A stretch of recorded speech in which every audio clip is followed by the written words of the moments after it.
예수님이 세상에 오신 이야기로 시작되는 신약 성경은 다시 오실 예수님, 재림하실 예수님으로 마무리됩니다. 요한계시록에는 예수님의 재림과 그에 앞서 이루어질 일들이 기록되어 있습니다. 오늘 본문은 요한계시록을 쓴 저자, 기록한 장소, 시간, 그리고 요한계시록을 쓰게 된 이유를 설명하고 있습니다. 본문은 이렇게 시작합니다. 나 요한은 너희 형제요 예수의 환난과 나라와 참음에 동참하는 자라. 하나님의 말씀과 예수를 증언하였으므로 말미암아 반모라는 섬에 있었다고 합니다. 요한계시록은 예수님의 제자였던 요한이 반모라고 하는 섬에서 기록했습니다. 10절에 요한이 성령에 감동되어 큰 음성을 들었다고 했는데 그 음성은 에베소, 서머나 등 7교회에 요한이 보내게 될 것들을 보내라는 내용이었습니다. 다시 말해 요한계시록은 소아시아에 있는 7교회를 향해 성령께서 주신 메시지를 기록한 것입니다.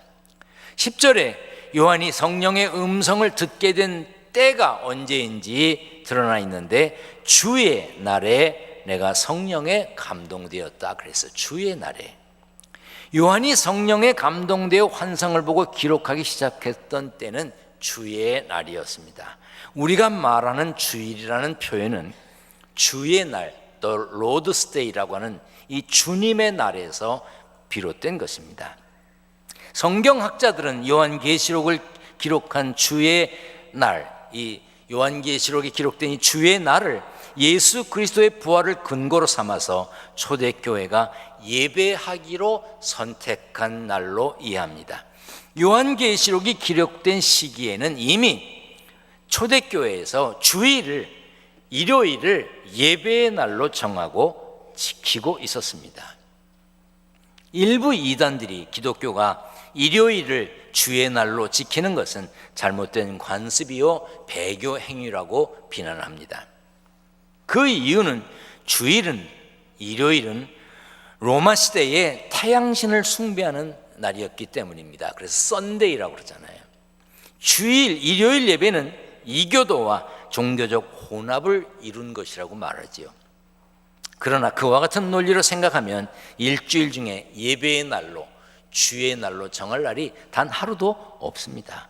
월요일은 로마 신화의 달에 관계된 날이고, 화요일은 전쟁의 신 티르, 수요일은 폭풍의 신 오딘, 목요일은 벼락의 신 토르, 금요일은 사랑의 신 프레야, 토요일은 땅의 신 샤투르누스, 이런 것과 관련되어 있는 날이에요. 그러니까 결국 어느 날도 이방신을 제사하는 날을 피할 수가 없어요. 본래 안식일은 금요일 저녁부터 토요일 저녁까지입니다. 지금도 유대인들은 안식일을 지키기 때문에 이스라엘에 가면 관광 호텔이라든지 관광지를 제외하고는 어디 가서 있을 데가 없고 물건 살 때도 마땅치도 않고 그렇습니다. 안식일을 지키기 때문에.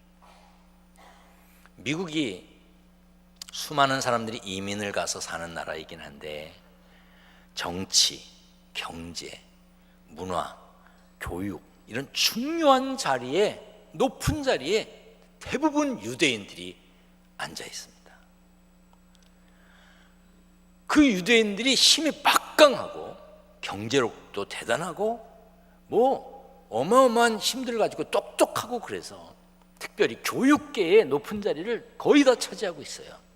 그러다 보니까 무슨 현상이 벌어졌냐면 자기들이 쉬는 안식일, 금요일 저녁부터 토요일 저녁까지 푹 쉬고 자기들과 상관없는 주일, 일요일에 뭘 자꾸 하려고 그래요. 그래서 미국 대학들이 요즘 졸업식을 주로 일요일 날 합니다. 주일 날. 그것도 10시, 11시에. 그리고 미국 교회들이 상당한 타격을 입고 있어요. 유태인들이 이렇게 자기들 안식일을 지키면서 이런 일을 하고 있어요. 그래도 워낙 높은 자리에 많이 가 있고 워낙 힘들이 대단해서 어떻게 할 수가 없어요. 그러나 예수 믿고 구원받은 우리에게는 안식 후 첫날, 안식일 다음 날인 일요일, 주일이 의미 있고 중요한 날입니다. 예수님께서 안식 후 첫날 부활하셨고 막달라 마리아를 포함한 여인들이 부활하신 예수님을 처음 만난 날도 안식 후 첫날이었고, 제자들이 부활하신 예수님을 만난 모임도 안식 후 첫날에 있었고, 오늘 본문에서 사도 요한이 성령에 감동되어 7 교회의 계시를 본 것도 주의 날 안식 후 첫날 일요일 주일이었습니다.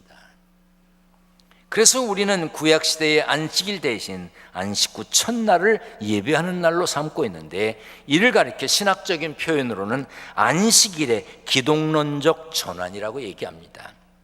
사실 시간으로만 따져서 몇 시부터 몇 시 이렇게 정할 수는 없는 것이죠. 왜? 지금 우리는 주일, 일요일 낮 11시 반이 좀 넘었어요. 미국은 토요일 저녁이에요.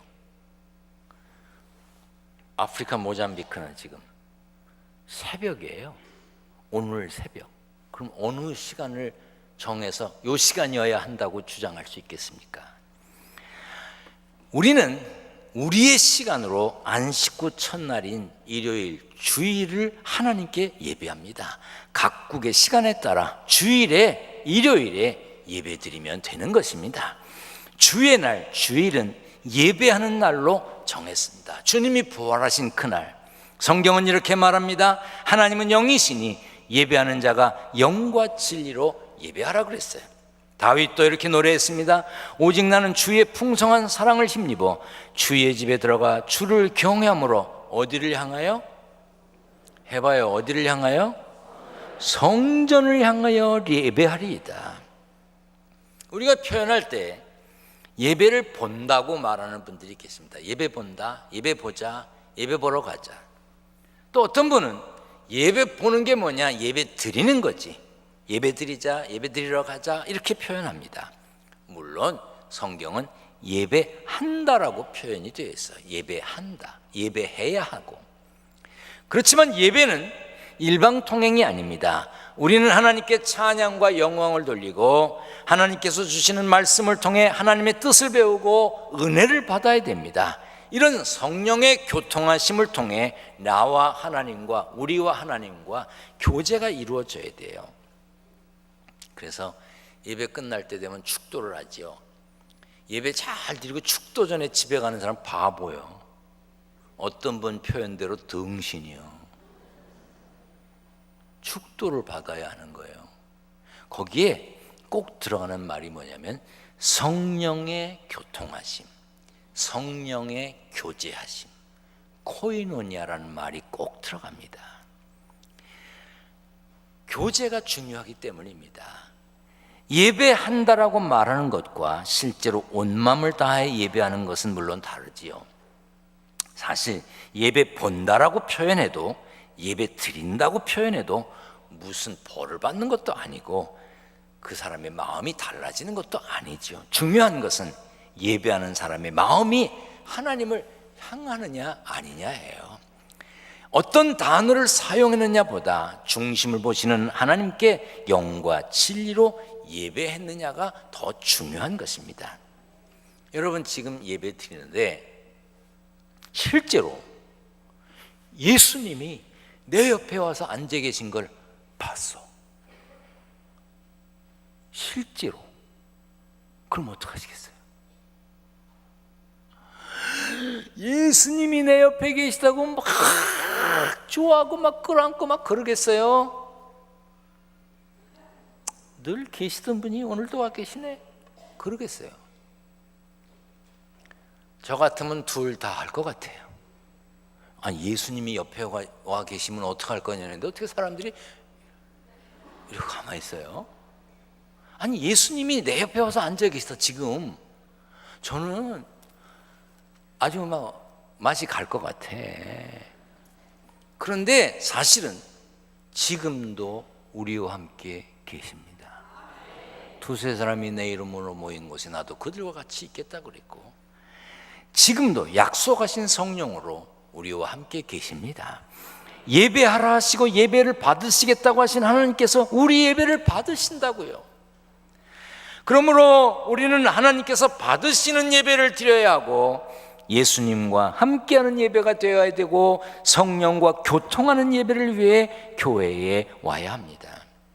그런데 예배 때문에 교회에 오는 성도들 중에 지난 부흥회 때 들은 말씀처럼 예배 외에 다른 목적으로 교회에 오는 분들이 있습니다. 찬양하는 분들 잘 들으세요. 여러분들이 교회에 찬양대 하기 위해서 오셨습니까? 그럼 잘못된 거예요. 내가 예배자로 왔는데 내가 가진 목소리를 통해서 하나님께 영광 돌리기 위해 예배 전에 와서 연습하고 예배 후에 연습하고 내가 신령과 진정으로 드리는 예배자가 되어야 합니다. 교회 학교 교사들도 마찬가지입니다. 어린이를 가르치기 위해 교회에 오는 게 아니에요. 내가 예배하고 예배하는 것을 위해서 교회에 온 학생들을 가르치는 봉사를 하기 위해서 온 것이 되어야 합니다.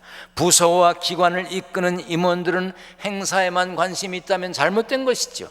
가까운 성도들과 교제가 목적이면 잘못된 것입니다. 물론 찬양이라든지 가르침이라든지 여러 가지 프로그램, 행사, 성도들 간의 교제 다 중요합니다. 건강한 교회가 되기 위해서 모두가 잘 되어야 합니다. 그러나 그 무엇도 교회에 오는 목적이 되어서는 안 되는 거예요. 교회는 하나님을 예배하기 위해 세워진 곳이므로 예배하기 위해 모여야 하는 것입니다. 모든 공간은 그에 맞는 목적과 존재 이유가 있죠. 당연히 교회도 그렇습니다. 우리가 교회에 오는 이유는 하나님께 예배하기 위함이지 회의를 하기 위해서 뭘 배우기 위해서 교회를 운영하기 위해서 봉사하기 위해서 찬양하기 위해서 주방에서 밥하기 위해서 아닙니다. 특별히 교회의 중직자들은 예배에 목숨을 걸어야 합니다. 초대교회 성도들이 그랬습니다. 예배 때문에 붙잡혀갔고 예배 때문에 갇혔고 예배 때문에 짐승의 밥이 되기도 했고 예배 때문에 목이 잘려 죽기도 했습니다. 특별히 목회자들은 예배를 잘 드리기 위해서 최선을 다해야 됩니다. 장로님들 마찬가지고요. 권사, 집사 물론이고요. 예수 믿는 사람 모두가 그래야 합니다. 예배에 최선을 다해야 합니다. 예배를 소중히 여기는 마음을 목사나 장로나 모든 크리스찬이 동일해야 돼. 그래서 교회에서 장로를 세울 때 예배를 얼마나 잘 드리는 사람인지 예배를 얼마나 귀중히 여기는 분인지 그것부터 보는 거예요. 예배 자리를 지키는 일에 최선을 다하지 않는데 어떻게 그를 장로에 세울 수가 있겠습니까? 주일 성수하는가? 그래서 보는 거예요. 11조를 바르게 드리는지 시간에 보물을 드리는지 감사를 얼마나 하는지 보는 거예요. 왜? 보물이 있는 곳에 마음도 있다고 그랬거든요. 그분의 마음이 교회에 있는지 그분의 마음이 하늘나라에 있는지 알 수 있는 방법은 그가 예배를 얼마나 귀중히 여기는지 그가 보물을 얼마나 하늘에 쌓는지 그의 헌금 생활을 보면 알 수가 있습니다. 왜 그러냐면 교회의 장로는요 자기만 열심히 잘하는 사람이 아니라 짐을 지고 가야 하는 사람이야. 교회의 짐을 지고 가는 사람, 때로는 성도들의 짐도 져줘야 하는 사람입니다. 그런데 제가 감독을 하면서 여러 교회를 다녀보고 여러 교회 목사님들을 만나고 장로님들을 만나보니까 어떤 장로님들은 죄송한 표현이지만 교회에 짐을 지는 게 아니라 교회에 짐이 되는 장로님들이 계셔. 그렇게 되면 그 교회도 힘들고 그 목사님도 힘들고 그 장로님을 보는 교인들도 힘들고 본인은 또 얼마나 힘들겠어. 그래서 제가 정말 친하고 뭐 날 뒤에 가서 죽일 놈 살릴 놈 하더라도 그래도 얘기할 만한 분에게 제가 권했어요. 차라리 뒤로 물러나 앉는 게 어떠냐. 교회에 짐이 되는 게 장로가 할 일이 아니지 않느냐. 제가 그렇게 권한 적이 있어요. 권사도 집사도 마찬가지입니다. 간혹 직분을 계급으로 생각하는 분들이 계신데 아닙니다. 교회의 직분은 계급이 아니에요. 목사나 집사나 똑같이 하나님을 사랑해야 하고 똑같이 예배를 소중히 여겨야 합니다. 똑같이 교회의 짐을 져야 하고 똑같이 본이 되어야 합니다. 성경에 집사는 예배를 한 달에 한 번만 봐도 된다, 뭐 그런 거 있어요? 아닙니다. 12월이 되면 당회를 합니다. 일꾼을 세우는 모임이지요. 그래서 직분자를 세우는데, 어떤 분은 직분 받으라 그러면 퍽 안 한대요. 못 한다고. 할 만한데 안 한다고 하는 사람은 짐지기 싫다는 것이지, 그건 얌체지. 그렇잖아요. 자기만 혼자 편안하게 가겠다는 거 아니에요. 짐지기 싫어하는 사람들이 있어요. 나는 회장 못해. 나 회장 시키면 나 안 나온다. 그래서 또 안 시키면 또 삐죽거려. 그런 분들이 있어요. 반대로 어떤 분은 또 시켜달래. 제가 36년째 목회를 하고 있는데, 나 시켜주세요 그러고 찾아온 분 딱 한 분 계셨어요. 누군지 알려고 하지 마세요. 딱 한 분. 그런데 제가 안 시켰어요. 왜냐하면 그분을 시키면 다른 분들이 벌렁 자빠질 거예요.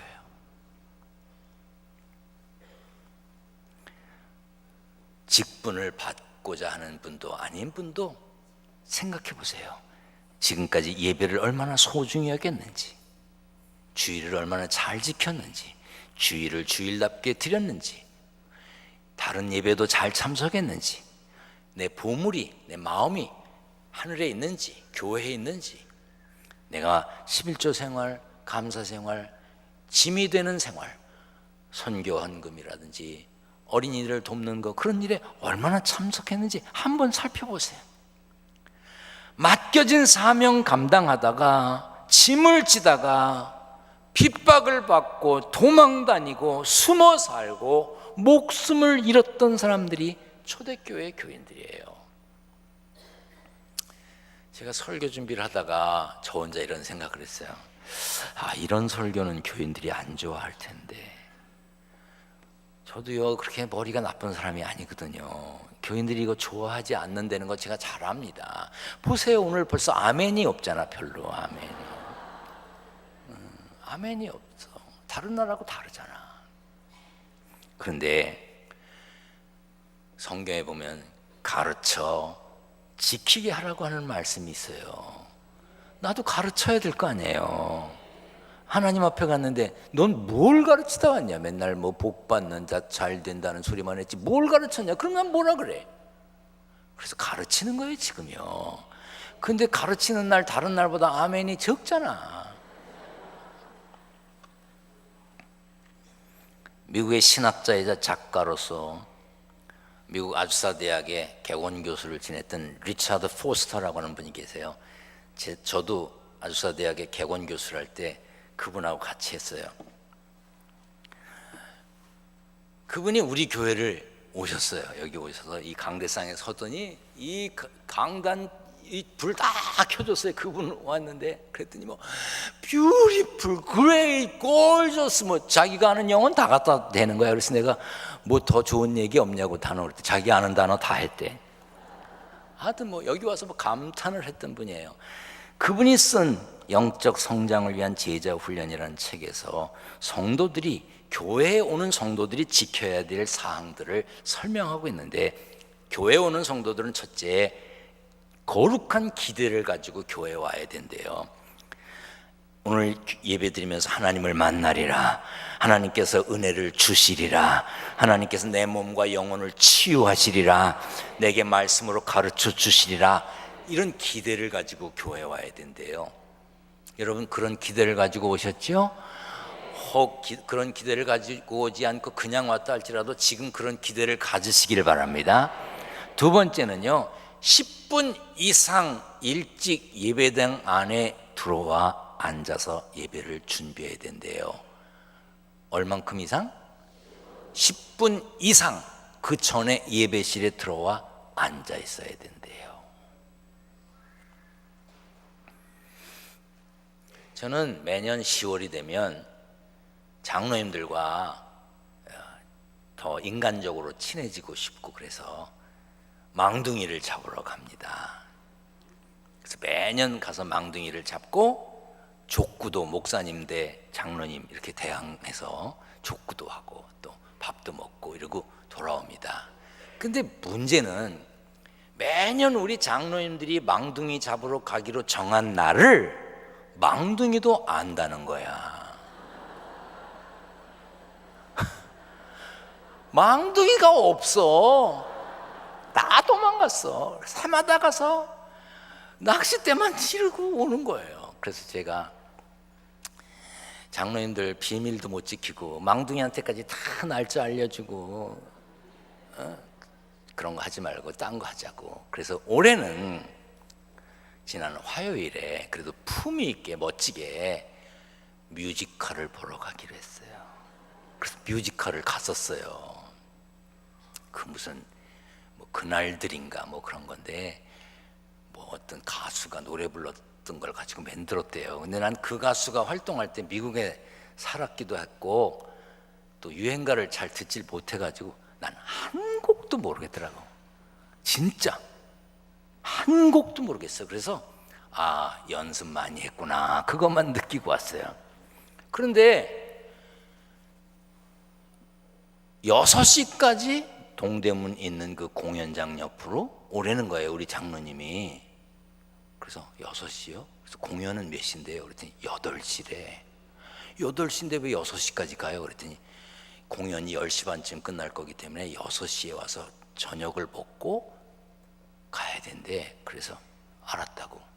그리고 생각해보니까 여기서 동대문까지 가려면요, 큰 막힐 때는요 퇴근 시간하고 가까워서 2시간 가까이 걸려요. 그래서 난 여기서 4시에 떠났어요. 4시에 떠나서 주차장에 차 대고 식당에 가니까 6시야.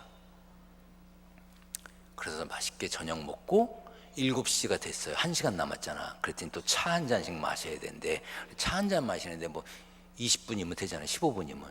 차 마셨는데 7시 반에 들어가야 되는데 공연은 몇 시? 8시. 아니 왜 7시 반인데 왜 들어가니까 미리 들어가 앉아 있어야지 8시 딱 되면 문을 잠가 버린다는 거야. 공연은 몇 시? 몇 시에 들어가? 7시 반. 아니 8시 공연인데 4시에 떠나서 6시에 밥 먹고 7시에 커피 마시고 7시 반에 공연장에 들어가서 공연은 몇 시? 오늘 11시 예배인데 몇 시에 오셨어요? 차 댈 데가 있느냐 없느냐 뭐 이러쿵저러쿵 하지만 사실은 뮤지컬 한번 보러 가는 것만큼도 시간을 안 지키잖아요. 리차드 포스터가 하는 말이 이거예요. 적어도 10분 이상 전에 예배실에 들어와 앉아 있어야 된다는 거예요. 세 번째는요, 예배를 책임지는 인도자들을 위해 기도해야 된대. 사회하는 목사, 성경 보는 장로, 설교하는 목사, 안내위원, 헌금위원, 찬양대, 주차 안내위원, 주방에서 봉사하는 분들, 이런 분들을 위해서 기도해야 된대. 네 번째는 모인 공동체 성도들에게 관심을 기울여야 된대. 주보를 보고 입원한 환자는 누군지, 어느 집에 결혼식이 있는지, 어느 집에 누가 돌아가셨는지 보고 위해서 성도들을 위해서 기도할 수 있어야 된다는 거예요. 여러분들은 어떤 마음으로 오늘 교회에 오셨습니까? 예배가 목적이 아니면 어떤 것도 사실은 의미가 없어요. 오병이어의 기적을 여러분 잘 아시죠? 빵 5개, 물고기 2마리로 5,000명이 먹고 남았어요. 5,000명이 빵과 생선을 먹었어요. 그런데 다 예수님 떠났어요. 교회에 빵 주기 때문에 온다? 밥 주기 때문에 온다? 무슨 공연이 있어서 온다? 즐거운 게 있어서 온다? 좋아요. 그렇게 올 수도 있어요.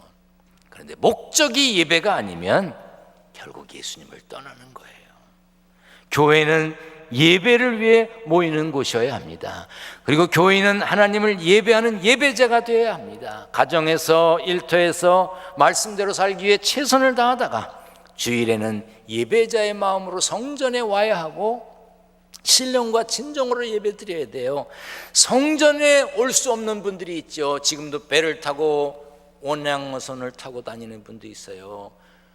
미국의 마운틴 러시모어에서 헬리콥터 조종사로 있으면서 교회 갈 수 없는 청년도 있습니다. 브라질에서 IT 난민들을 위해서 봉사하는 청년들, 아프리카, 앙골라, 수단 이런 곳 인터넷으로 예배드립니다. 교회에 갈 수가 없어요. 그런 분들 교회를 향한 마음, 다윗이 말했던 것처럼 성전을 향하여 하나님을 향한 마음으로 중심을 보시는 하나님 앞에 예배자로서의 삶의 태도를 보여야 하는 것입니다. 사랑하는 여러분, 무엇을 잘하기 전에 주의를 잘 지키고 예배 잘 드리고 마음을 하늘에 두는 하늘 사람으로 승리하시기를 축원합니다. 축원합니다.